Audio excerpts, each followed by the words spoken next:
네, 가을이 성큼 다가온 것 같습니다. 여러분 어떻게 가을을 느끼고 있는지요? 시골에 있을 때는 이제 무화과가 익어서 이렇게 무화과 열매 딱 먹으면서 가을 오는구나 싶었거든요. 근데 인천 오니까 은행나무에서 구린 냄새가 나면서 아, 가을이구나 싶더라고요. 어쨌든 하나님의 은혜 가운데 새로운 절기를 맞이합니다. 변함없는 크신 사랑으로 말미암아서 주 안에서 복 있고 형통한 삶을 누리는 저와 여러분 되는 줄로 믿습니다. 가을 되면 여러 가지 과일 많이 나오지요. 근데 과수원하는 분이 한 번은 이런 이야기 하더라고요. 가을에 열매를 많이 맺으려면 꼭 해줘야 되는 것 세 가지가 있답니다. 하나는 가지를 잘 잘라줘야 되고요.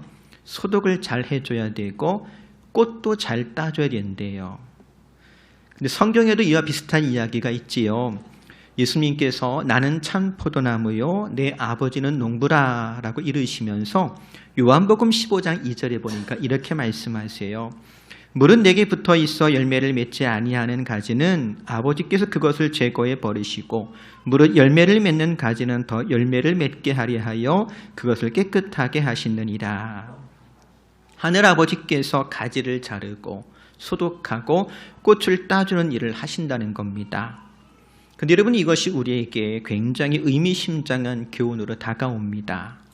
왜냐하면 그리스도인 된 우리 삶 속에 열매를 많이 맺게 하시려고 때로는 건강을, 때로는 물질을, 때로는 명예를 빼앗아 가실 때가 있다는 것을 의미하기 때문에 그렇습니다.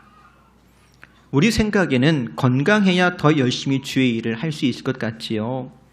돈이 있어야 더 큰 일을 할 수 있을 것 같습니다. 큰 명예를 얻는 건 아니어도 부끄럽지 않게 예수 믿어야 하나님께 영광을 돌릴 수가 있을 것 같은데, 그래서 이 세 가지 때문에 정말로 매달려 기도할 때도 많잖아요. 하지만 주님 생각은 꼭 우리와 같지 않더랍니다. 대신에 주님께서 이르시는 말씀이 있어요. 요한복음 15장 4절인데요. 같이 읽어볼까요? 내 안에서 살아라. 나도 너희 안에서 살겠다. 가지가 포도나무에 붙어있지 않고서는 스스로 열매를 맺을 수 없듯이 너희도 내 안에 있지 않으면 열매를 맺지 못할 것이다. 주님께서 뭐라고 말씀하세요? 내 안에서 살래요. 그럼에도 주님 안에 살아야 된대요. 우리 인생의 신앙 여정의 성패가 바로 여기에 달려 있다라고 말씀하십니다. 그러니 여러분, 내가 주님 안에 있는가? 주님 안에 살고 있는가? 주님과 동행하고 있는가? 한번 묻고 점검할 수 있기를 바랍니다. 특별히 지난 시간 우리가 함께 읽은 히브리서 3장 1절 말씀 보니까 뭐라고 말씀하세요? 사도이시며 대제사장이신 예수를 깊이 생각하라. 예수를 바라보라고 이르시지 않습니까? 맞아요. 지난 한 주의 삶을 돌이켜보면 아마 한 주간의 삶이 여러분에게 결코 쉽거나 만만하지 않았을 겁니다. 당연하지요. 예수 믿는 사람으로 이 세상이 살만하다면 아마 그것은 거짓일 겁니다. 히브리서 말씀 보면 믿는 우리에게 말씀하십니다. 이런 사람은 세상에 감당하지 못하느니라. 그런데 이 말을 좀 쉬운 표현으로 다른 번역으로 보면 뭐라고 번역했냐면 믿음의 사람에게 이 세상은 살만한 곳이 못 됩니다. 이렇게 번역한 걸 볼 수 있어요. 우리 믿는 사람들에게 이 세상은 살만한 곳이 못 돼요. 그렇지만 그리스도 예수 안에 있기 때문에 인내로서 믿음의 경주를 달려왔습니다. 이렇게 함께 모여서 참된 안식에 들어갈 것을 소망하며 예배합니다. 지금도 주님과 함께, 또 주님께서 나와 함께 하시기 때문에 주님을 기뻐하며 그 가운데 새 힘을 얻는 저와 여러분 되기를 주의 이름으로 축복합니다. 한 번은 주님께서 제자들을 데리시고 예루살렘 성전을 방문하십니다. 그때 성전을 방문했던 제자들 가운데에 그 성전의 위엄과 아름다움 때문에 감탄하는 내용이 마가복음 13장 1절에 기록되어 있어요. 예수님께서 성전을 떠나실 때 한 제자가 예수님께 말했습니다. 선생님, 보십시오. 정말 아름다운 돌이지요? 정말 아름다운 건물이지요? 예수님과 제자들이 보았던 성전은 헤롯 대왕이 40년 넘게 증개축한 성전이었습니다. 유대인들이 바벨론 포로에 끌려갔다가 돌아와서 새로 성전을 지었어요. 스룹바벨 성전이라고 불리는 것인데 그 오래된 성전을 유대인들의 환심을 사기 위해서 헤롯 대왕이 증축합니다. 그 당시 최고 유행이라고 했던 헬라식 건축물로 크게 증개축을 했습니다. 그러니 갈릴리 촌사람들 눈에 예루살렘 성전의 그 미용과 아름다움은 놀라운 그 자체였겠지요. 근데 여러분, 그것 아세요? 우리가 지금 읽고 있는 이 히브리서가 기록될 당시에도 여전히 예루살렘 성전이 존재하고 있었더랍니다. 역사적으로 예루살렘 성전이 로마 장군 티투스에 의해서 무너진 것이 기원후 70년이었습니다. 주님께서 돌 하나에 돌 하나도 남지 않고 다 무너뜨려지리라 하시더니 정말로 로마의 침략을 받아가지고 예루살렘과 예루살렘 성전이 완전히 무너졌거든요. 근데 히브리서는 그 이전에 기록된 성경입니다. 그러니까 이 히브리서를 우리보다 먼저 읽었던 초대교회 교인들이 신앙생활을 할 때는 예루살렘에 성전이 있는 거예요. 제사장들이 아침 저녁으로 나팔을 불고 분향하고 번제단에서 제물을 드렸습니다. 7월 10일 대속제일 되어지면 대제사장이 이스라엘 백성들의 죄를 대속하기 위해서 지성소에 들어가는 일도 있었을 거예요. 근데 이것이 무엇을 의미하느냐? 그래서는 안 되는데 눈만 돌리면 그리스도를 버리고 다시 유대교로 돌아갈 수 있다는 것을 의미하는 거예요. 그래서 히브리서 6장 4절 이하 5절에 보면 이렇게 이르십니다. 같이 한번 읽어볼까요? 한번 빛을 받고 하늘의 은사를 맛보고 성령에 참여한 바 되고 하나님의 선한 말씀과 내세의 능력을 맛보고도 이 타락한 자들이 누굴까요? 네, 예수 믿는다고 했다가 다시 어디로 돌아간 사람들, 유대교로 돌아간 사람들을 가리키는데 회개할 수 없나니 이는 그들이 하나님의 아들을 다시 십자가에 못 박아 드러내놓고 욕되게 함이라. 여러분, 초대교회 교인들, 특별히 유대적인 배경을 가지고 있는 그리스도인들에게는 그들의 삶의 현장에서 경험하는 고난과 시련이 실제적인 것만큼이나 유대교로 돌아가는 건 역시 고난과 시련을 피할 수 있는 아주 현실적인 이유가 되었더랍니다. 그렇다고 돌아가면 될까요? 안 될까요? 안 되겠지요. 또 돌아간다 그러면 그냥 놔두면 될까요? 안 될까요? 역시 안 되겠지요. 그래서 히브리, 즉 강을 건너온 형제들에게 이르시는 말씀, 돌아가면 안 된다고 이르시는 말씀이 바로 히브리서 말씀인 겁니다. 오늘날 이 히브리서 말씀이 우리에게 의미 있는 주의 말씀으로 다가오는 이유는 무엇일까? 무엇보다도 우리도 히브리 즉 강을 건너온 사람들이기 때문입니다. 지난주 말씀 나눈 것처럼 우리는 그리스도 예수와 함께 죽고 예수와 함께 다시 새 생명을 얻은 사람들이에요. 그러니 다시 되돌아갈 수 있더라 없더라? 네, 없어요. 또 한 가지 히브리서 말씀이 오늘 우리에게 의미 있는 것은 그 옛날 초대교회 교인들이 예수 믿기 때문에 경험해야만 했던 고난이 있었고 시련이 있었고 유혹이 있었습니다. 마치 그처럼 오늘날 우리도 예수 믿으면서 고난과 시련과 미혹받을 때가 있기 때문에 그렇습니다. 물론 그렇다고 우리가 그 옛날 어떤 사람들처럼 다시 유대교로 돌아가는 것 같은 어리석은 선택은 하지 않겠습니다만 종종 신앙생활하면서 보면 믿음 생활이 중단되거나 혹은 그리스도의 몸된 교회의 지체로 살아가는 것이 중단되는 사람도 있더라고요. 사람들이 그런 이야기 하잖아요. 경력단절. 근데 신앙생활도 경력단절이 있더라고요. 또 메뚜기처럼 신앙생활을 하기 때문에 열매가 없는 사람도 있고요. 실제 삶 속에서 전혀 예수와 상관없이 사는 사람도 있더랍니다. 그래서 오늘 히브리서 말씀이 우리에게 굉장히 중요한 말씀으로 다가오는데 이 히브리서 말씀이 우리에게 주시는 교훈이 무엇일까? 그 첫 번째는요. 믿음을 지키되 믿음이 자라는 원리를 알아야 된다는 거예요. 히브리서 6장 1절 2절에 보면 이렇게 이르십니다. 같이 읽어볼까요? 그러므로 우리가 그리스도의 도의 초보를 버리고 죽은 행실을 회개함과 하나님께 대한 신앙과 세례들과 안수와 죽은 자의 부활과 영원한 심판에 관한 교훈의 털을 다시 닦지 말고 완전한 대로 나아가래요. 다른 말로 이야기하면 우리의 믿음과 신앙이 성숙해야 한다는 뜻이겠지요. 제 또래의 고등학교 생활을 한 분들은 아마 알 텐데요.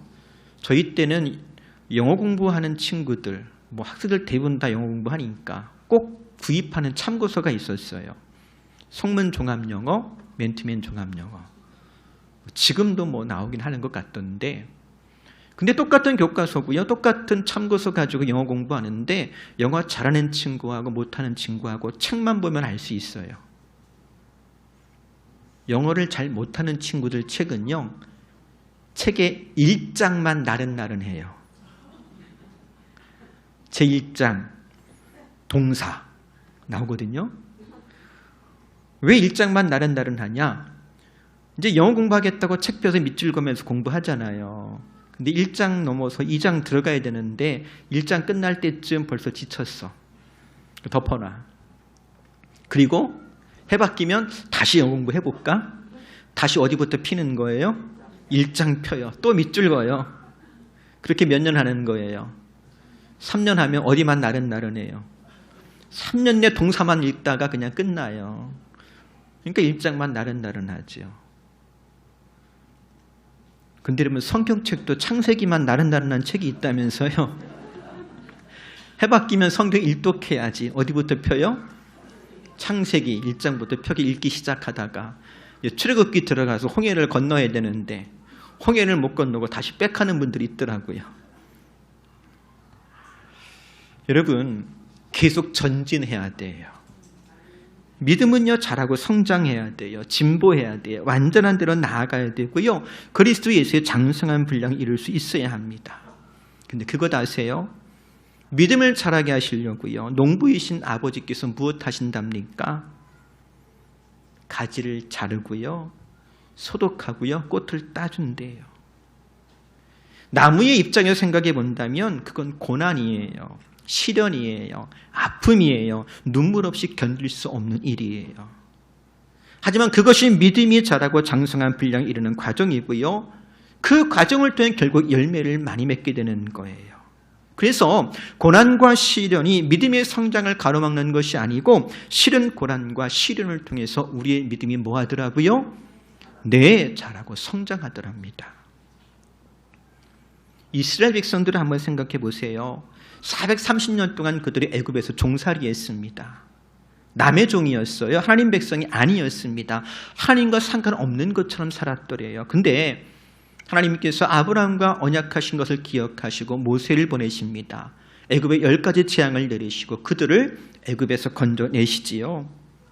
홍해를 건너 출애굽시킵니다.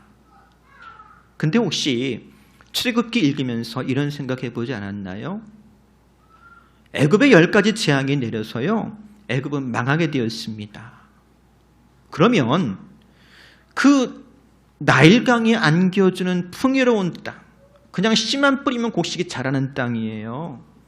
그 좋은 땅 애굽에다가 나라를 새롭게 세우고 이스라엘 나라를 세우고 그냥 거기서 이스라엘 백성들 하나님 믿고 안식하게 하면 안 됐을까요? 굳이 하나님께서 이스라엘 백성들을 그 좋은 땅 놔두고요. 광야길로 인도하셔서 홍해를 건너게 하시고요. 광야에서 40년을 살게 하십니다. 왜요? 광야에 들어와서 이스라엘 백성들이 제일 먼저 진친 곳이요. 마라라고 하는 곳입니다. 샘을 하나 발견했는데 물이 써요. 마실 수가 없어요. 그래서 마라입니다. 번역하면 쓰다 그런 뜻이에요. 왜 하나님께서 이스라엘 백성들에게 인생의 쓴맛을 경험하게 하셨을까요? 왜 그들에게 고난과 시련 허락해 주셔가지고 자꾸 애굽으로 돌아가고 싶은 유혹에 노출되게 하셨을까요? 이유는 한 가지예요. 그 광야가 실은 믿음이 자라는 과정이기 때문입니다. 성경적인 표현으로 좀 바꾼다면 하나님의 입에서 나오는 말씀으로 사는 것을 알게 하시기 위함이었더랍니다. 하나님의 안식에 들어가기 위한 일종의 준비 과정이었던 거예요. 그리고 우리도 마찬가지입니다. 사랑하는 성도 여러분, 우리 삶에 광야의 시간이 있지요. 개인적으로 혹은 가정적으로 혹은 교회적으로 광야의 시간이 있습니다. 때론 당황스럽고 때론 두렵습니다. 때론 도무지 이해가 안 됩니다. 그렇지만 곰곰이 생각해 보면 누구도 피해갈 수 없는 과정입니다. 그런데 이 과정을 통해서 우리의 믿음이 자라야 돼요.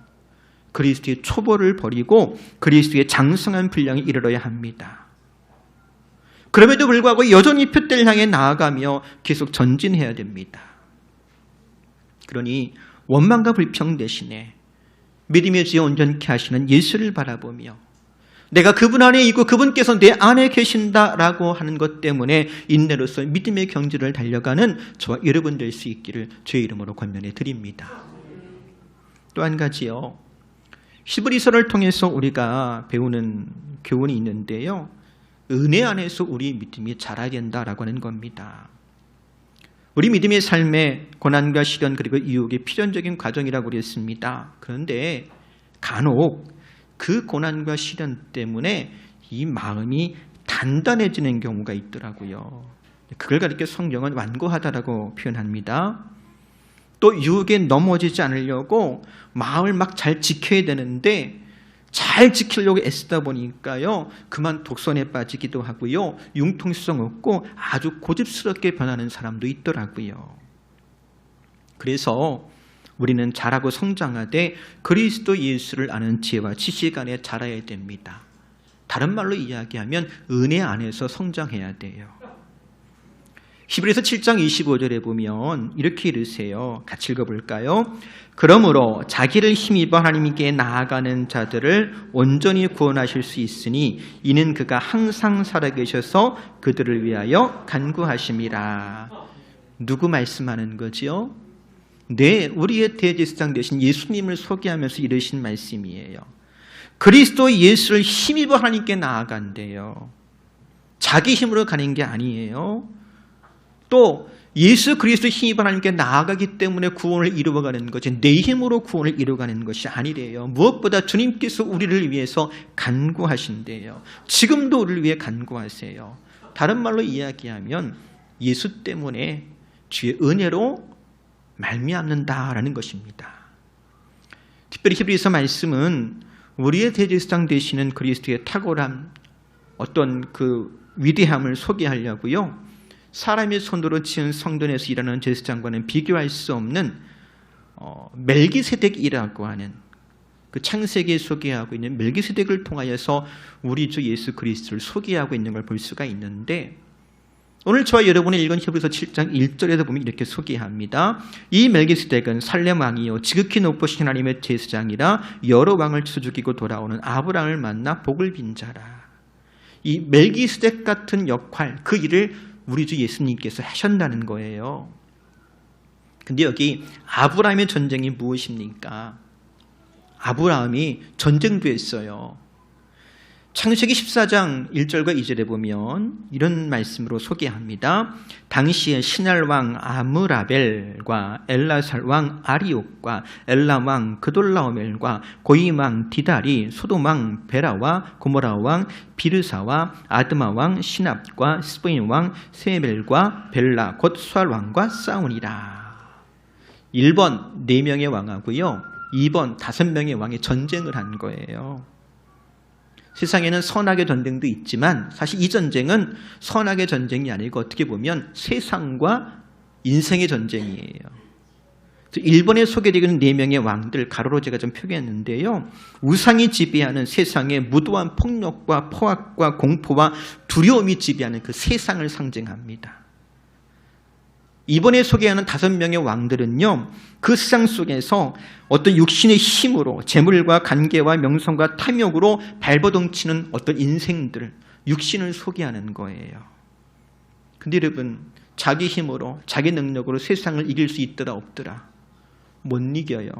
그래서 5명의 왕들이 저 가지고 다 포로로 끌려갑니다. 세상의 종돼버린 거예요. 아브라함은 거기에 발 담그고 싶지 않았는데 그만 누가 끌려갑니까? 하나밖에 없는 혈육 롯이 세상에 끌려가니까 그 롯을 구하려고 그 전쟁에 뛰어듭니다. 그리고 아브라함이 세상을 이겼대요. 생각해 보세요.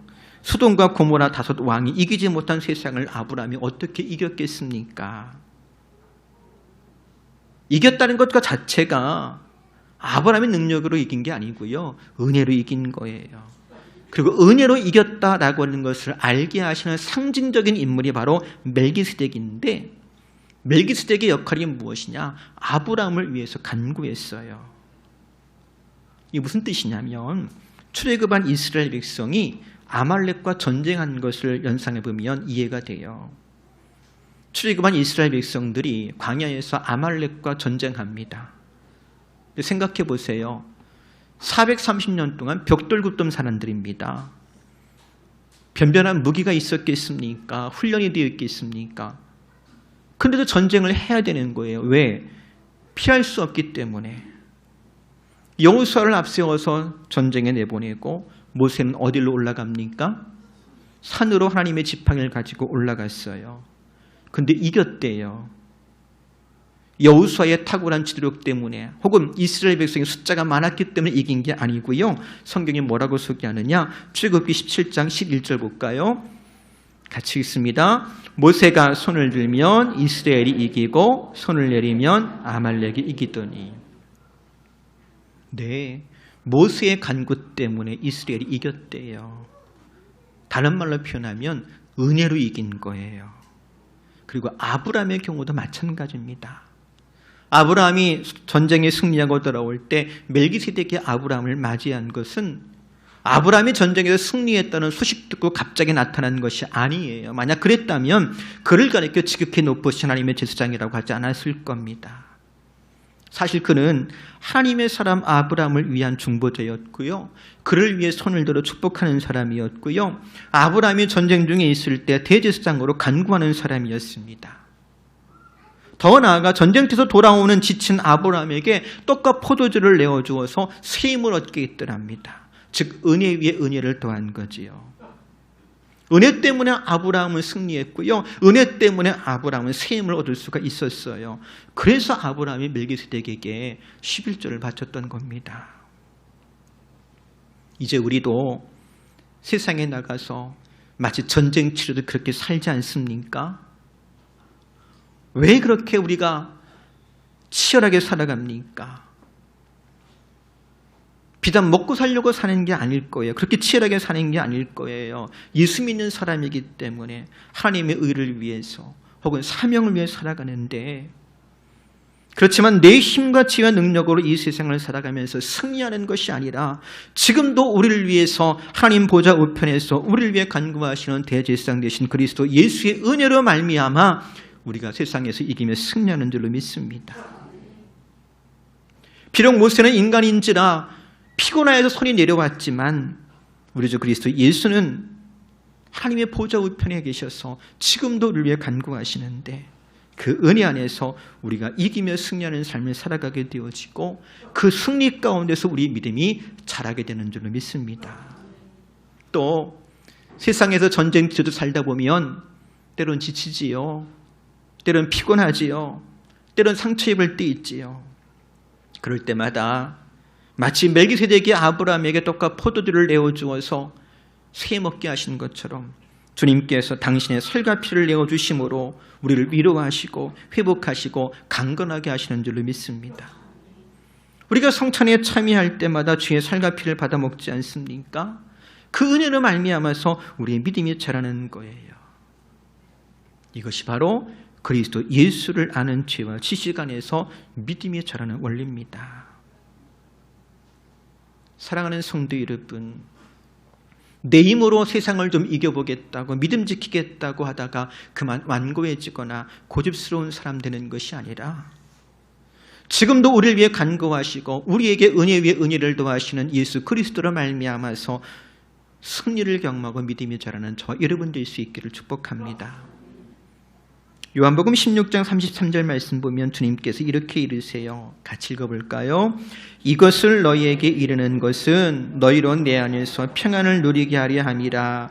세상에서는 너희가 환난을 당하나 담대하라. 내가 세상을 이기었노라. 고난과 시련과 유혹 많은 세상이 있지만 그럼에도 그리스도 예수 안에서 우리가 평강을 누림이 승리의 증거요. 그 안에서 날마다 믿음의 자라 의의 열매 되는 저와 여러분 되기를 주의 이름으로 축복합니다. 이제 말씀 정리합니다. 히브리 사람 된 여러분, 강을 건너왔더니 광야가 우리를 기다립니다. 이제껏 광야를 걸어왔고 앞으로도 걸어갈 것입니다. 하지만 광야의 고난과 시련 가운데 인내함으로 우리의 믿음은 자랄 것입니다. 또 전쟁통 같은 세상에 살고 있지만 지금도 우리를 위해서 보좌 우편에서 간구하시는 그리스도 예수의 은혜로 말미암아 이기며 승리하는 가운데 믿음이 자랄 거예요. 또 당신의 살과 피를 내어주심으로 우리를 회복하신 그 은혜 때문에 우리는 새 힘을 얻게 될 줄로 압니다. 그러니 우리는 여전히 주님의 은혜와 섭리 가운데 있습니다. 모든 것이 은혜입니다. 그 은혜 안에서 믿음이 자라고 끝까지 믿음을 지킴으로 말미암아서 의의 열매가 되어지는 저와 여러분, 우리 교회 되기를 주의 이름으로 축복합니다. 기도하겠습니다. 사랑과 은혜가 많으신 하나님 고맙습니다. 택하여 부르시고 주님 의지함으로 이 광야 같은 세상을 살아내게 하시고 승리하게 하시니 고맙습니다. 아버지 하나님, 주님 오시는 그날까지 은혜 안에서 믿음이 자라게 하시고 끝내 승리함으로 의의 열매되어지는 성도요 교회 되게 하여 주시옵소서. 예수님의 이름으로 기도합니다.